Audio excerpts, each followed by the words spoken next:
Un 25enne di Udine in terapia intensiva dopo essere stato azzannato al volto dal suo pitbull, feriti anche la fidanzata e un vicino di casa che ha tentato di soccorrere l'episodio in seguito a un malore del giovane. Accusato di aver abusato sessualmente della cugina minorenne per 5 anni, un 34enne dell'Alto Friuli è stato condannato a 11 anni di carcere, uno in più rispetto alla richiesta del PM. Dopo 2 anni di pandemia, oggi termina lo stato di emergenza e da domani si allentano le restrizioni. Ad una svolta anche la gestione del virus, dice l'infettivologo Krapis, che chiede tamponi solo per i sintomatici.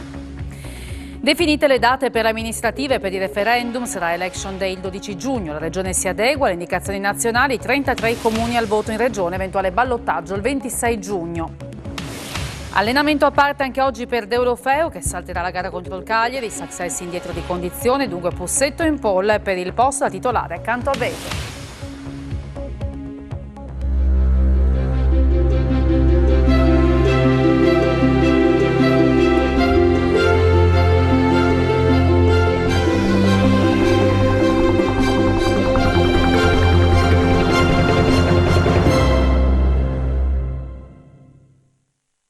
Buonasera da Telefriuli, bentrovati all'edizione serale del nostro telegiornale che apriamo con la cronaca perché un 25enne di Udine ricoverato in gravi condizioni in terapia intensiva dopo che questa mattina è stato azzannato dal suo pitbull. Sono rimasti feriti anche la fidanzata e il vicino di casa che era intervenuto per salvarli. L'episodio è successo in seguito a un malore del giovane, la fidanzata ha tentato di soccorrerlo e il cane ha frainteso il gesto. Potrebbe esserci un malore di un 25enne udinese residente nel quartiere di Paparotti all'origine dell'aggressione di un pitbull nei confronti del proprietario e della sua compagna, che invece si era avvicinata improvvisamente all'uomo con il chiaro intento di soccorrerlo. Chiaro non per il cane, che invece ha interpretato male quel gesto prendendosela con la donna, 20 anni, e col suo compagno, 25. La prima se l'è cavata con alcune ferite alle mani, mentre il 25enne ha riportato varie lesioni al volto, in particolare alle orecchie e al collo. Ferite anche per una terza persona che ha cercato, riuscendoci, di allontanare il cane dalla coppia. L'episodio è avvenuto questa mattina nell'area verde Robin Hood, in via Pirona, a poca distanza da dove la coppia risiede. Immediato l'intervento di un'ambulanza del 118, mentre per le indagini sono intervenuti gli agenti della polizia locale udinese. Al momento il proprietario del cane si trova ricoverato nel reparto di terapia intensiva, intubato, mentre la donna e il vicino se la sono cavata con delle medicazioni. Il fatto è stata informata la Procura della Repubblica udinese. Non sono stati aperti ancora fascicoli perché si attendono con precisione le prognosi, per questo non ci sono indagati. Il pitbull è stato prelevato e trasferito al canile municipale udinese e sotto stretta osservazione. Maxi condanna un uomo dell'Alto Friuli, l'ha inflitta il Tribunale di Udine per violenza sessuale su minore. La pena inflitta, 11 anni di reclusione, è molto severa. Tanto quanto era grave l'accusa, aver abusato sessualmente della cugina minorenne per 5 lunghi anni. Per questo un uomo di 34 anni dell'Alto Friuli è stato condannato dal Tribunale di Udine a 1 anno di reclusione in più rispetto a quanto chiesto dal pubblico ministero Elena Torresin.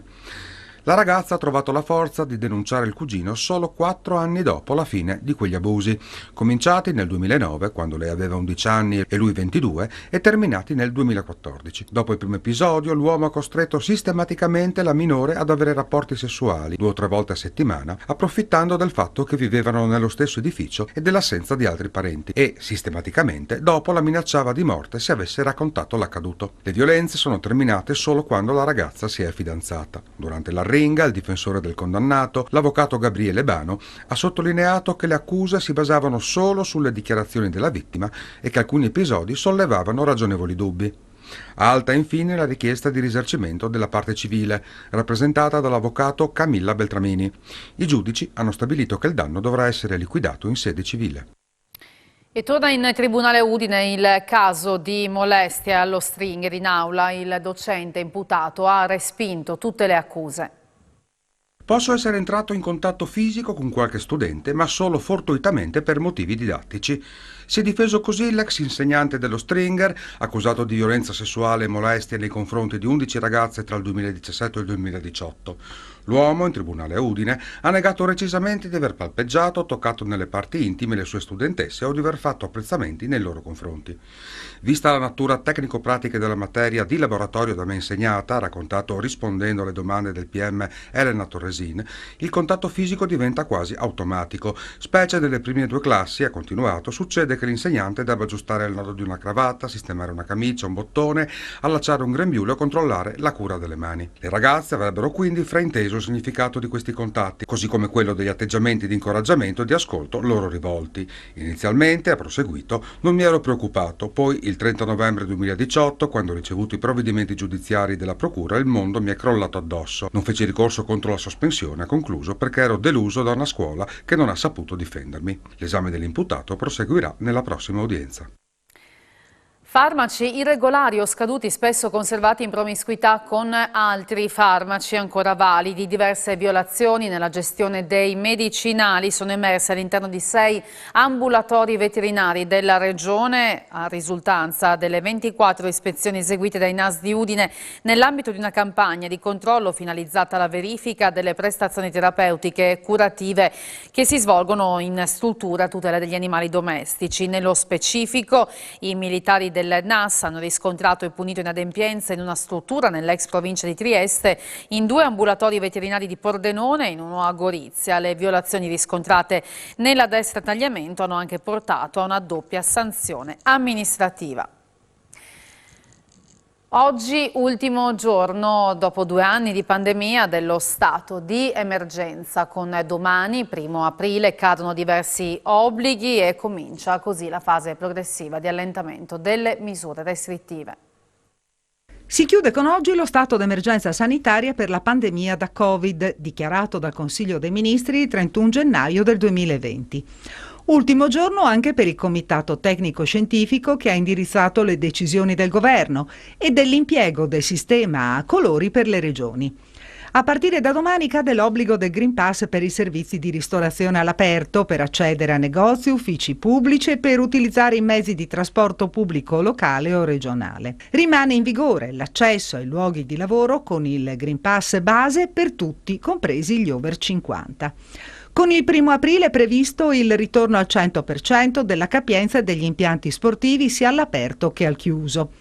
L'utilizzo delle mascherine FFP2 rimane obbligatorio almeno fino al 30 aprile per i mezzi di trasporto e per gli spettacoli aperti al pubblico sia al chiuso che in esterno, mentre nei luoghi di lavoro sarà sufficiente indossare mascherine chirurgiche. Da domani dovrà rimanere isolato a casa solo chi ha contratto il virus.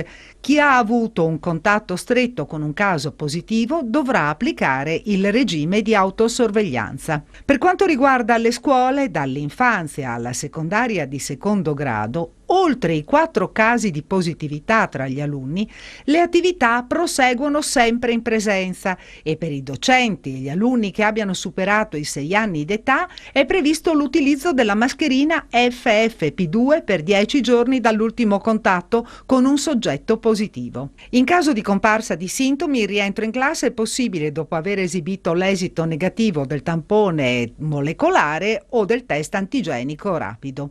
Fino al 31 dicembre resta l'obbligo vaccinale con la sospensione dal lavoro per le professioni sanitarie e i lavoratori negli ospedali e nelle residenze sanitarie assistite.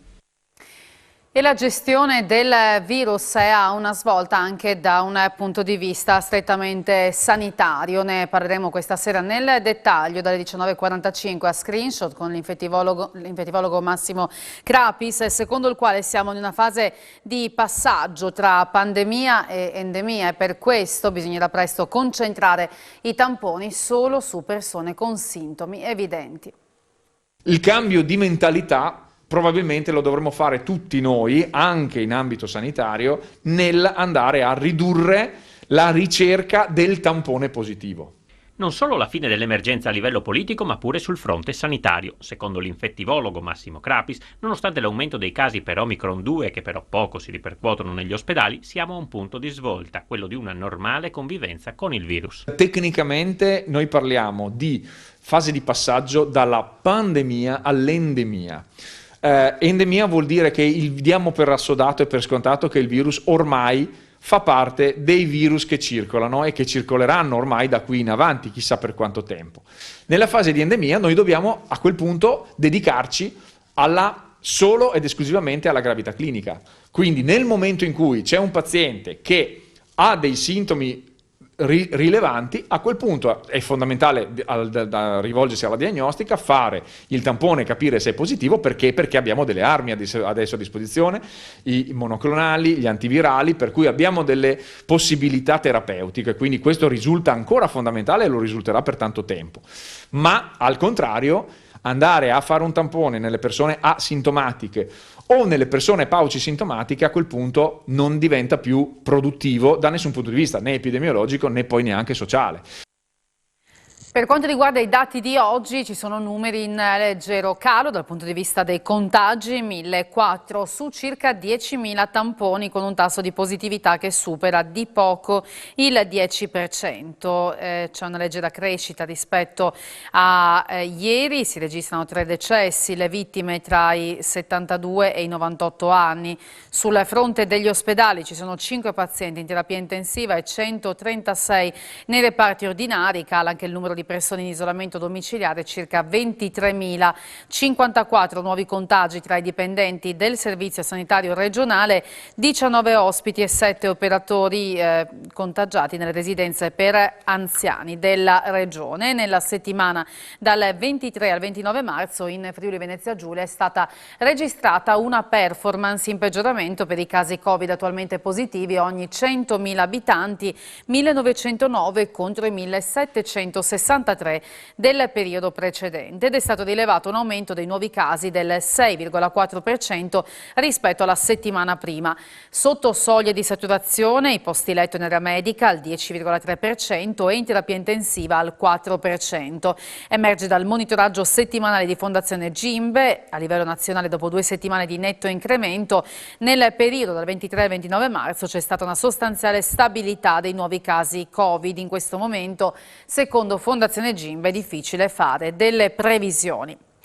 Covid e conflitto tra Russia e Ucraina. All'Electrolux di Porcia non arrivano schede elettroniche, lamiere e pezzi di plastica. 140 lavoratori a tempo determinato sono a rischio licenziamento. Mancano schede elettroniche, ma anche lamiere e piccoli pezzi di plastica. L'Electrolux di Porcia, dove si producono lavatrici, è in grossa difficoltà. La richiesta di elettrodomestici è in crescita, il problema ora è produrli. Una situazione paradossale, l'azienda ha già attivato i contratti di solidarietà, ma la preoccupazione maggiore è per i 138 dipendenti a tempo determinato, che in assenza di lavoro tra giugno e settembre potrebbero rimanere a casa. I vertici di Electrolux al momento non si sbilanciano e non è dato sapere quale sarà il futuro di quegli operai. Abbiamo le richieste, perché comunque le richieste ci sono, i volumi ci sono, i terministi li abbiamo, però stiamo facendo tanta cassa integrazione e questa cosa ovviamente ci preoccupa, perché non riusciamo ad evadere le richieste del mercato. In questo momento qua, più che paure, abbiamo una grossa preoccupazione, nel senso che nei mesi che stanno venendo avanti ci saranno le prime scadenze dei nostri terministi. Il 99% di questi hanno fatto 2 anni qua dentro, quindi sono 2 anni che lavorano con noi. Questa e probabilmente anche la prossima settimana riusciamo a lavorarla tutta. Considera che noi da gennaio abbiamo sempre fatto tanta cassa integrazione, però da gennaio ad oggi il problema sta diventando un attimino più pesante. Imprese e lavoratori insieme per sostenere la popolazione ucraina. Confindustria e sindacati costituiscono un fondo di solidarietà e per ogni ora di lavoro donata dai lavoratori un contributo equivalente da parte delle aziende. Confindustria Udine promuove la campagna di solidarietà e fa appello alla sensibilità umanitaria di imprese e lavoratori per sostenere insieme i cittadini del paese duramente provati dal conflitto in corso. Confindustria, CGIL, CISL e UIL hanno deciso insieme di sostenere un impegno solidale mirato a sviluppare azioni concrete destinate a finalità umanitarie per il popolo ucraino, e a questo scopo è stato attivato un fondo di solidarietà per il popolo ucraino dove confluiranno contributi volontari da parte delle lavoratrici e dei lavoratori pari a un'ora di lavoro e a un contributo equivalente da parte delle imprese. Contributi che verranno raccolti attraverso il conto corrente con il codice IBAN che vedete in sovraimpressione IT 57 C 010 300 320 100 000 88 000 15, attivato al Monte dei Paschi di Siena, intestato a CGIL, CISL, UIL e Confindustria, Fondo Solidarietà Popolo Ucraino. Sono state definite le date per le elezioni amministrative per il referendum sulla giustizia. Sarà Election Day il 12 giugno. La Regione si adegua alle indicazioni nazionali per la questione Covid e per ridurre i costi. 33 in Friuli Venezia Giulia i comuni al voto. Domenica 12 giugno primo turno e referendum sulla giustizia, 26 giugno eventuale ballottaggio per i 4 comuni del Friuli Venezia Giulia con più di 15.000 abitanti. Tecnicamente arriverà domani nella riunione della giunta regionale la delibera dell'assessore alle autonomie locali Pierpaolo Roberti che confermerà la data, ma è oramai certo che verrà adeguata quella voluta dal governo che proprio oggi ha deliberato in materia. Per ridurre i costi è stato deciso di aprire le urne una sola giornata, la domenica dalle 7 alle 23 ed essendo norma Covid anche la regione si adegua e si adeguerà in caso di variazioni. In Friuli Venezia Giulia sono 33 i comuni chiamati al rinnovo delle cariche, tra cui Cervignano del Friuli, Maniago, Ronchi e Tolmezzo. Sopra i 15.000 residenti invece ci sono Azzano Decimo, Codroipo, Monfalcone e il capoluogo Gorizia.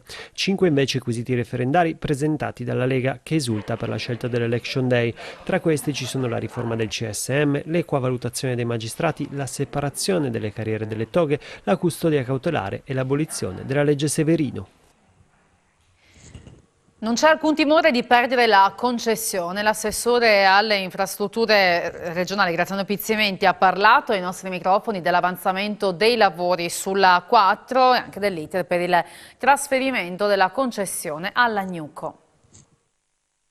Prosegue la roadmap della Regione per la conclusione dei lavori sulla A4 per il trasferimento della concessione dell'opera da Autovie Venete alla nuova società Gnuco Autostrade, un percorso reso più complesso dagli scenari internazionali tra pandemia e guerra, ma che, riferisce l'assessore regionale di competenza Graziano Pizzimenti, può contare su una solida sinergia con il Ministero delle Infrastrutture. Stiamo aspettando dal Ministero che arrivino le concessioni direttamente alla Gnuco e per far questo ci vuole che una delibera del Ministero stesso, ma anche dalla Corte dei Conti.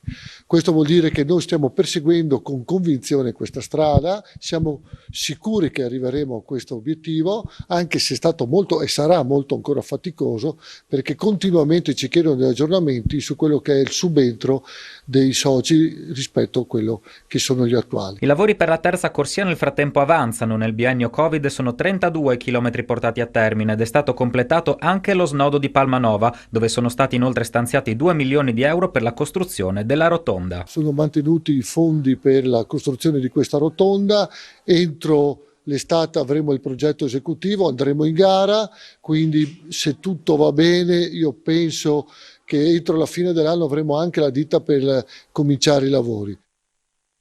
Ancora non c'è una legge regionale che dia il necessario sostegno ai caregiver, vale a dire coloro che forniscono assistenza ai familiari fragili o disabili di cui la Regione ha il dovere di occuparsi. Così la consigliera regionale dei cittadini Simona Liguori ha commento della mozione presentata in Consiglio regionale da Alberto Budai e poi ritirata.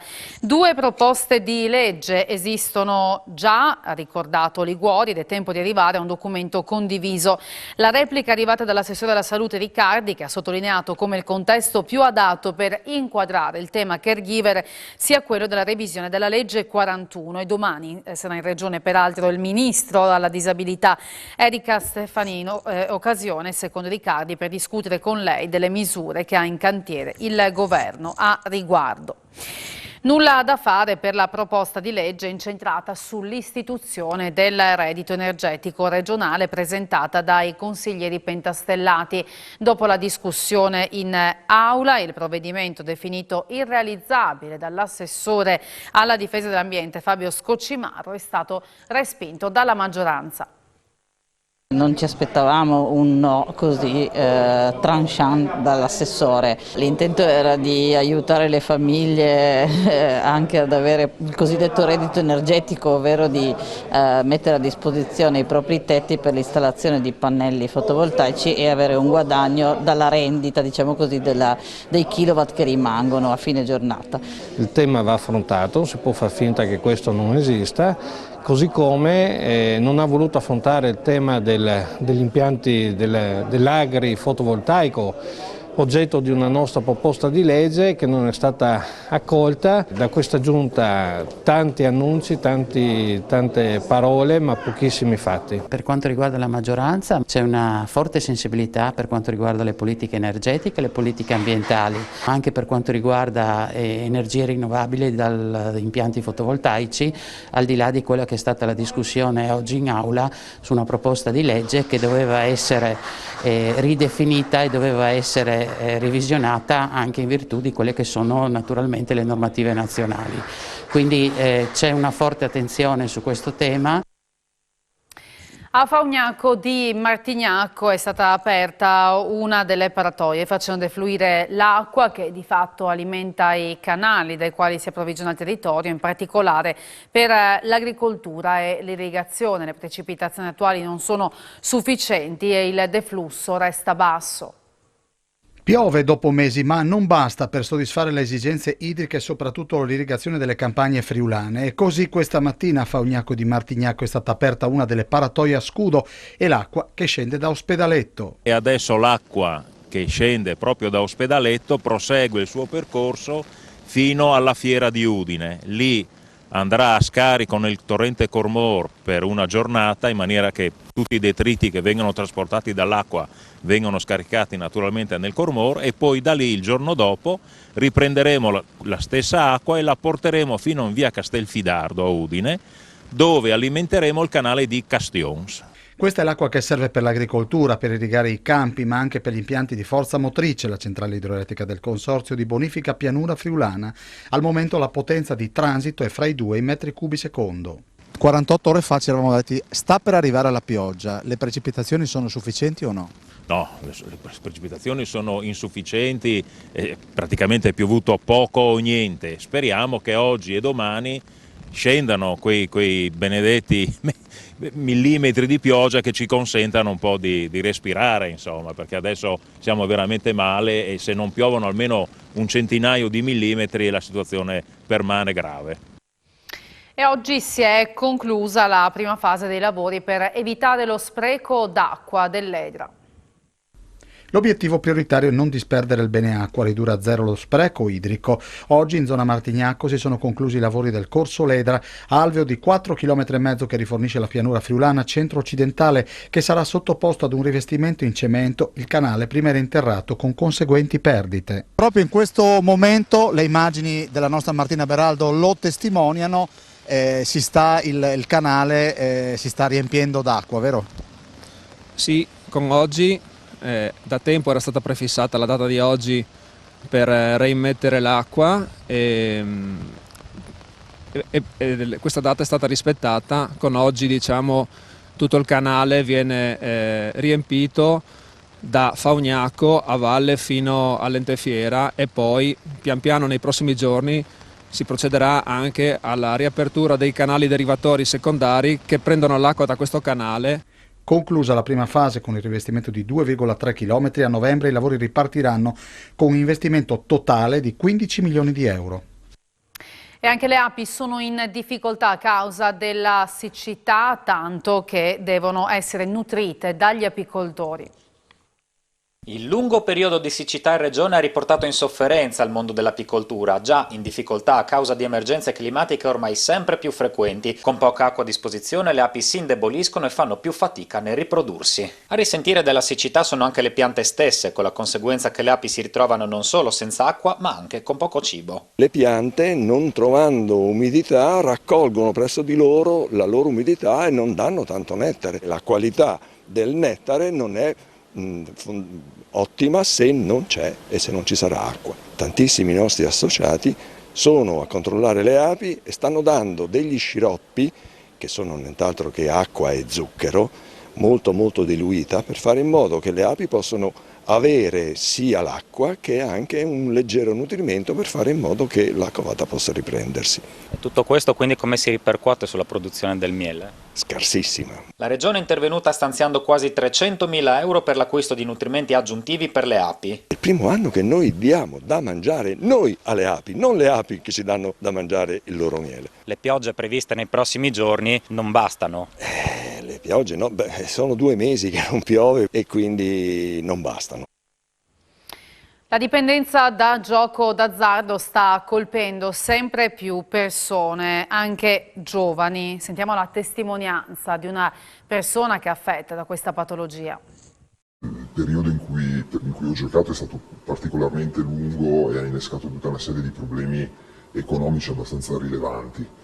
Indirettamente, diciamo, visto che poi uno degli sforzi principali di chi gioca è quello di cercare di non rendere noto il fatto che è un giocatore abituale e che comunque va a investire cifre rilevanti nell'attività del gioco, si erano comunque create delle situazioni anche a livello personale con le persone che frequentavo in ambito familiare, conoscenti, amici, per cui diventava sempre più difficile, diciamo, mantenere nascosta la situazione e indirettamente si erano creati comunque degli attriti molto, molto difficili da gestire. Con una certa difficoltà iniziale mi sono, diciamo, poi alla fine lasciato convincere a partecipare a quelle che erano le attività del gruppo terapeutico. La svolta è stata proprio legata ai primi incontri fatti a livello individuale che diciamo, hanno trovato forse la chiave giusta per motivare in maniera corretta e indirizzare in modo corretto poi il percorso successivo. Il consiglio che lei dà? Cercare l'aiuto di qualcuno che sia veramente in grado di aiutarti. Sono stati premiati questo pomeriggio gli studenti vincitori della prima edizione del concorso We Love Safety, iniziativa che ha lo scopo di far imparare ai ragazzi la cultura della sicurezza attraverso la creatività, un progetto che ha coinvolto oltre 700 studenti delle scuole di tutta la regione. La creatività dell'arte si è impossessata di caschetti e giubbini ad alta visibilità per la sicurezza dei lavoratori del settore edile. Protagonisti di questo particolare progetto sono stati gli oltre 700 studenti delle scuole medie e superiori del Friuli Venezia Giulia che hanno preso parte, affiancati anche dalle famiglie, alla prima edizione del concorso We Love Safety, promosso dalle casse edili di Udine, Pordenone, Gorizia e Trieste. L'obiettivo era quello di avvicinare i giovani all'edilizia, no? Si parla dell'edilizia come di un settore che sta ripartendo e ha bisogno di giovani. Ha bisogno di giovani sia come operatori, ma ha bisogno un po' dello sguardo dei giovani, no? Della freschezza dei giovani, e questo era l'obiettivo. Devo dire che la partecipazione è stata molto ampia e anche con risultati ottimi, tanto da essere difficile scegliere i vincitori. Sono stati fatti dei lavori di qualità con consapevolezza, arte, ed è quello che noi speriamo che sia il futuro di questo settore, un settore dove richiede molta manodopera, molte competenze anche tecniche che facciamo difficoltà a intercettare. Grazie anche ai fondi stanziati dalla Regione abbiamo avuto l'opportunità di investire su questo tema. Io credo che i giovani abbiano bisogno di seguire questo percorso di formazione legato appunto alla sicurezza. Imporre determinate cose dall'alto è sempre un concetto negativo, secondo me. Delofeu salterà la sfida contro il Cagliari. Anche oggi il numero 10 bianconero si è allenato a parte e dunque scalpita Pussetto per un posto da titolare, considerato che anche Success non è al top della forma. Queste le indicazioni in vista della sfida di domenica. Ne parleremo tra poco a Sport FVG, spazio anche all'intitolazione del campo sportivo di Pagnacco a Pietro Zampa e ai dilettanti alla Serie D con il Charlins Muzzane. Grazie per aver seguito il nostro telegiornale, arrivederci.